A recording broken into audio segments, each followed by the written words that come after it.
Hello everyone, EG Productions here, and today I'm bringing you another Bionicle 2015 review, and today I'm reviewing Onua, Master of Earth. Now, in the story, Onua is one of the 6 legendary Toa heroes that were called by the protectors of Okoto to save the island from the Skull Spider menace, and he is the Master of Earth, which is his element. So with that out of the side, let's take a look at the smaller things you get with this set. To start off with, you have I really don't know what this color is. I don't know the name for it. It's not lime green, despite what it may look like in camera. It is not lime green. It's the same color used on the majority of the summer 2015 stuff for Ninjago, the Ghost stuff.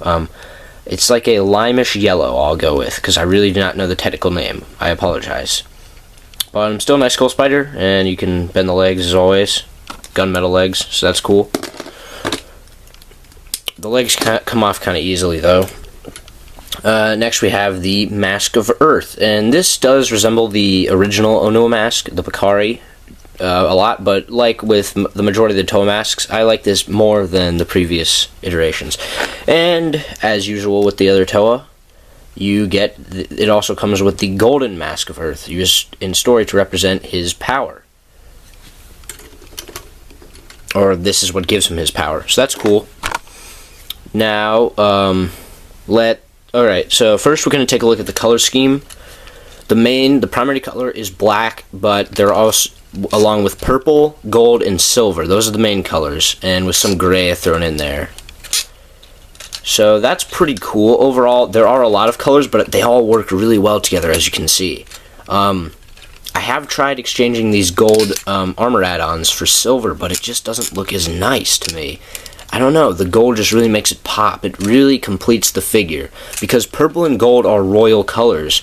So, I guess Onua is a king, so that's cool. Now, I guess we'll go on to the articulation of this figure. It's just the standard articulation, one in the foot, knee, leg, arm, elbow, shoulder. But there actually is, hand, not arm. But there actually is an extra in his head, because he has a neck joint. This gives a wide. This is kind of strange for a figure of his stature, but it still is kind of cool. You can give him that hunched over look, or you can make him stand up taller. I don't really like that look, but you can also actually move these shoulder things up and down.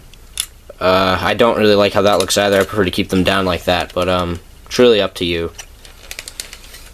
Alright, now we're going to get to the functions of this set. The first function is the eye stalk function, and he does have a lime green eye stalk. Oh, my mistake. First function, the eye stalk function. You just press down on that, and the mask... Okay, why does this not work? Alright. Press down on that, the mask will fly. That worked better. And then you can put on the golden mask on him, and since he has some other gold on him, that works well. And it makes him look really cool, and this really does make him look like a king, actually. So that's cool. And then, of course, you can put the Skull Spider on him. But likewise, you can take that off. The next function would be the gear function. Now, first, I'd just like to kind of take a look at the build of his gear function.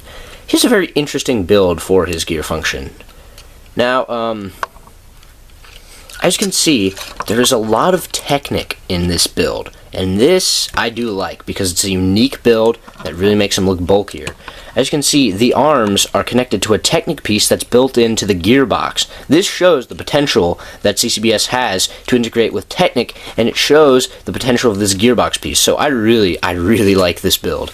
And just to give you a better idea, I'll just remove this chest, and I'll kind of show you how it works. So as you can see, there are these old hand pieces, and this connects the shoulder armor, so that looks cool, and then this just all slides into place, and it all fits very nicely. So I do like this build. And I forgot to mention, you can kind of move this up and down, but that looks kind of weird. I prefer to keep it like that. But you can turn this gear on his back, and both his arms will actually move. And You may think this is kind of silly since his one arm doesn't have a weapon, but I'll get to that in a moment. Oh.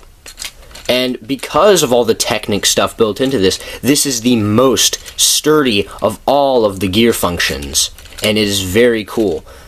Now, of course, I have used mine a bit, and so they've kind of worn out a bit, or worn in.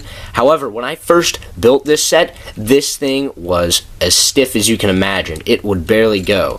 But over time, it will work out very well, and you can put them in any kind of pose. As you can see, it's the joint itself that's giving out rather than the gear. So that's very well designed. And the final function is the adrenaline mode, or dual weapon functionality. Now, I'm not sure which is his adrenaline mode, whether it's this form or the form I'm about to show you. I don't know. Different types of media have portrayed it different ways, but for now I'm just going to go with this mode I'm about to show you as his adrenaline mode. So what you want to do is you take his hammer out of his hand, and this is a very cool weapon. I do like the design of this weapon, and you kind of move this up and down for no reason really. So then you take this part off, and you just leave those other two things there. You remove this, because these can kind of connect together similar to Kopaka's ice shields and Tao's lava boards. And then you attach these to his hands, and these are meant to be claws. Digging claws.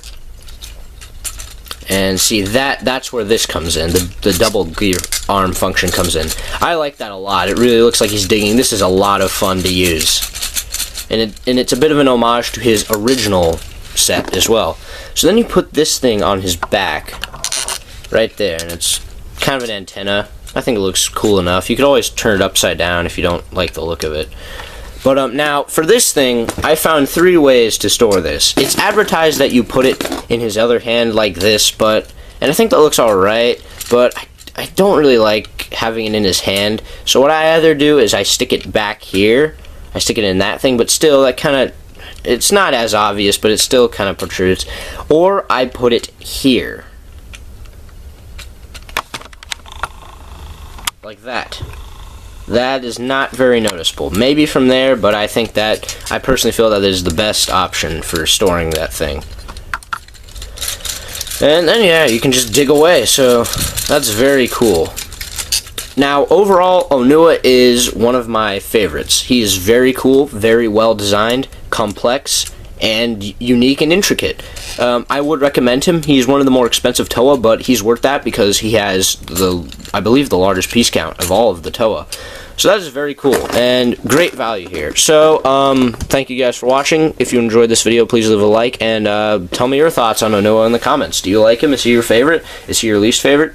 Leave all that in the comments, and I'll see you next time in my next review. Goodbye.